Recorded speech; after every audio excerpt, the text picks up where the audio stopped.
Hello friends, എല്ലാ football പ്രേമികൾക്കും CK ടോക്സിന്റെ മറ്റൊരു football ടോക്കിലേക്ക് ഒരിക്കൽ കൂടി സ്വാഗതം. അടുത്ത ഗോവയ്ക്ക് എതിരായുള്ള മത്സരത്തിന് മുമ്പായി കൊണ്ട് ഇപ്പോൾ കേരള ബ്ലാസ്റ്റേഴ്സ് FC പരിശീലകനായ ഇവാൻ വുക്കോമാനോവിച്ച് ആരാധകരോട് കൈവിട്ട് കളയരുത് എന്നൊക്കെ പറഞ്ഞ് രംഗത്തേക്ക് വന്നിട്ടുണ്ട്. ഏതായാലും വിശദമായ വീഡിയോയിലോട്ട് കടക്കുന്നതിന് മുമ്പായി നിങ്ങൾ ഇതുവരെ ഈ ചാനൽ സബ്സ്ക്രൈബ് ചെയ്തിട്ടില്ല എങ്കിൽ ഇതുപോലുള്ള കൂടുതൽ ബ്ലാസ്റ്റേഴ്സ് അപ്ഡേറ്റുകൾ ലഭിക്കുവാൻ വേണ്ടി ഈ ചാനൽ എല്ലാവരും സബ്സ്ക്രൈബ് ചെയ്തു വെക്കാൻ ശ്രമിക്കുക. നമുക്കറിയാം, നിലവിൽ കേരള ബ്ലാസ്റ്റേഴ്സ് FC തോൽവിയുടെ പാതയിലൂടെയാണ് സഞ്ചരിച്ചു കൊണ്ടിരിക്കുന്നത് എന്നുള്ളത്. ഇതുകൂടാതെ കേരള ബ്ലാസ്റ്റേഴ്സ് FC മുഖ്യ പരിശീലകനായ ഇവാൻ വുക്കോമാനോവിച്ചിന്റെ ബ്ലാസ്റ്റേഴ്സിലെ ആദ്യത്തെ തുടർച്ചയായ തോൽവിയുടെ സീസൺ കൂടിയാണ് ഈ ഒരു 10ാം സീസൺ. ഏതായാലും അടുത്ത കേരള ബ്ലാസ്റ്റേഴ്സ് FC മത്സരം ഈ മാസം 25-ാം തീയതി കൊച്ചിയിലെ ജവഹർലാൽ നെഹ്റു സ്റ്റേഡിയത്തിൽ വെച്ച് FC ഗോവയ്ക്കെതിരായിട്ടാണ്. നിലവിലിപ്പോൾ ഈ ഒരു FC ഗോവയ്ക്കെതിരായുള്ള മത്സരത്തിന് മുൻപായിക്കൊണ്ട് ബ്ലാസ്റ്റേഴ്സ് പരിശീലകനായ ഇവാൻ വുക്കോമാനോവിച്ച് ബ്ലാസ്റ്റേഴ്സ് ആരാധകരോട് കൈവിട്ട് കളയരുത് എന്നൊക്കെ അഭ്യർത്ഥിച്ചുകൊണ്ട് രംഗത്ത് വന്നിട്ടുണ്ട്. ഏതായാലും ആശാൻ ആരാധകരോട് പറഞ്ഞത് എന്താണെന്ന് നമുക്കൊന്ന് നോക്കാം.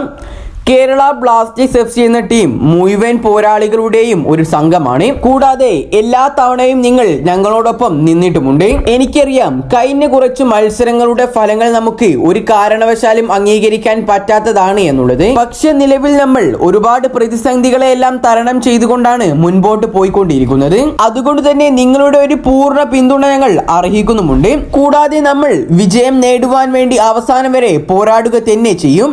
നിങ്ങളും ഞങ്ങളുടെ ഒപ്പം ഉണ്ടാവുമെന്ന് തന്നെയാണ് ഞങ്ങൾ കരുതുന്നത്. ഏതായാലും ഈ കാര്യങ്ങളൊക്കെയാണ് ബ്ലാസ്റ്റേഴ്സ് പരിശീലകനായ ഇവാൻ വുക്കോമാനോവിച്ച് FC ഗോവയ്ക്കെതിരായുള്ള മത്സരത്തിന് മുൻപായി കൊണ്ട് ബ്ലാസ്റ്റേഴ്സ് ആരാധകരോട് പറഞ്ഞിട്ടുള്ളത്. ആശാന്റെ ഈ ഒരു വാക്കുകളിൽ നിന്നും നമുക്ക് മനസ്സിലാക്കാൻ സാധിക്കുന്നത് ഞങ്ങളെ ഒരു കാരണവശാലും കൈവിട്ട് കളയരുത് എന്നും കൂടെ തന്നെ നിൽക്കണം എന്നൊക്കെയാണ്. ഏതായാലും ആശാന്റെ ഇത്തരത്തിലുള്ള ഒരു വാക്കിനെ കുറിച്ചുള്ള നിങ്ങളുടെ അഭിപ്രായങ്ങൾ നിങ്ങൾ താഴെ കമന്റായി രേഖപ്പെടുത്താൻ മറക്കാതിരിക്കുക. കൂടാതെ നമുക്കറിയാം, നിലവിൽ കേരള ബ്ലാസ്റ്റേഴ്സ് FC ഒരുപാട് പരിക്കുകളുള്ള താരങ്ങളുണ്ട്.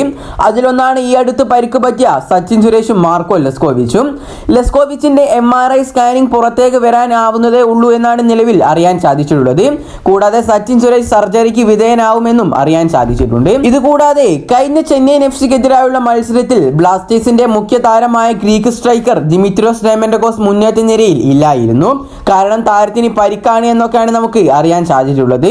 പക്ഷെ അടുത്ത ഗോവയ്ക്കെതിരായുള്ള മത്സരത്തിൽ ദിമിത്രിയോസ് ഡയമൻഡക്കോസ് കളിക്കാൻ ഇറങ്ങുമെന്ന് തന്നെയാണ് നിലവിൽ നമുക്ക് അറിയാൻ സാധിച്ചിട്ടുള്ളത്.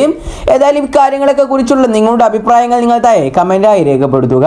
കൂടുതൽ ISLനെ കുറിച്ചും കേരള ബ്ലാസ്റ്റേഴ്സിനെ കുറിച്ചുമുള്ള ഏറ്റവും പുതിയ അപ്ഡേറ്റുകൾ എത്രയും പെട്ടെന്ന് ലഭിക്കുവാൻ വേണ്ടി ഈ ചാനൽ എല്ലാവരും സബ്സ്ക്രൈബ് ചെയ്തു വെക്കാൻ കൂടി ശ്രമിക്കുക. നമ്മുടെ ഈ ഒരു ചെറിയ ചാനൽ 10K സബ്സ്ക്രൈബേഴ്സ് എന്ന വലിയൊരു മൈൽ സ്റ്റോണിലേക്ക് നിലവിൽ അടുത്തുകൊണ്ടിരിക്കുകയാണ്.